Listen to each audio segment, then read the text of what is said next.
Hi friends, welcome back to my channel. எல்லாருக்குமே ரொம்பவே ஃபேவரட்டான உருளைக்கிழங்கு வச்சு தான் ஒரு ரெசிபி பண்ண போகிறோம். இது என்னென்னு பார்த்தீங்கன்னா, பூண்டு உருளைக்கிழங்கு வறுவல் தான் இன்றைக்கி பண்ண போகிறோம். டேஸ்ட்டு பார்த்திங்கன்னா சூப்பராக இருக்கும். அந்த பூண்டோட ஃப்ளேவர் நல்லா தெரியும். இப்போ நான் ஒரு 5 மீடியம் சைஸ் உருளைக்கிழங்கு கொஞ்சம் பெரிய சைஸாகவே கட் பண்ணி நல்லா வாஷ் பண்ணி எடுத்து வச்சுருக்கேன். இப்போ அடுப்பில் பார்த்திங்கன்னா ஒரு 1.5 கப் அளவுக்கு தண்ணி வச்சுருக்கேன். தண்ணி நல்லா கொதிச்சதுக்கப்புறம் நம்ம உருளைக்கிழங்கு எடுத்து போட்டுடலாம். இது பார்த்திங்கன்னா ஒரு 6லேருந்து 7 நிமிஷத்துக்கு உள்ளாடி இது வெந்துடும். இது வெந்துட்டால் நம்ம பார்க்குறதுக்கு பார்த்திங்கன்னா இந்த மாதிரி கத்தி வச்சு லைட்டாக குத்தி பார்க்கும்போது உள்ளாடி இறங்கும். அப்போ நல்லா வெந்துட்டு இந்த தண்ணி நல்லா வடிகட்டி மாதிரி எடுத்துடலாம். தண்ணியை தூர ஊற்றிடலாம்.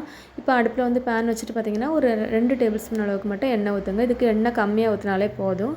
கடுகு போட்டு கொஞ்சமாக நல்லா வெடிச்சதுக்கப்புறம் கருவேப்பிலை போட்டுவிடுங்க.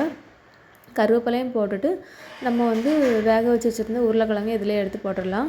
இது கூட பார்த்திங்கன்னா மசாலா ரொம்பவே நம்ம கம்மியாக தான் போட போகிறோம், நிறையா போட போகிறதில்ல. இப்போ இதில் ஒரு 7 பல் பூண்டை லைட்டாக தோலோடு இடித்து வச்சுருக்கேன். அதையும் இது கூடவே போட்டுடலாம். இப்போ இதுக்கு தேவையான அளவு சால்ட்டு, கொஞ்சமாக மஞ்சள் பொடி, வத்தல் பொடி பார்த்திங்கன்னா உங்களோட காரத்துக்கு எவ்வளோ வேணுமோ அந்தளவுக்கு யூஸ் பண்ணிவிடுங்க.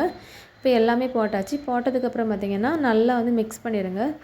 எல்லாமே ஒன்றா மிக்ஸ் பண்ணதுக்கப்புறம் பார்த்திங்கன்னா ஒரு லோ ஃப்ளேம்லேயே ஒரு 6 நிமிஷம் நல்லா குக் பண்ணி எடுத்துடுங்க.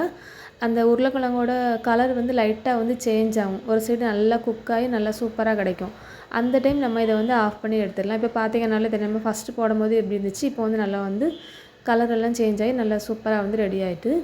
இது பார்த்திங்கன்னா தயிர் சாதத்துக்கு, அப்புறம் பார்த்திங்கன்னா சாம்பார் சாதத்துக்கு சூப்பரான காம்பினேஷனாக இருக்கும். கண்டிப்பாக நீங்களும் இதை ட்ரை பண்ணி பாருங்கள். வீடியோ பிடிச்சா லைக் பண்ணுங்கள், ஷேர் பண்ணுங்கள், கமெண்ட் பண்ணுங்கள்.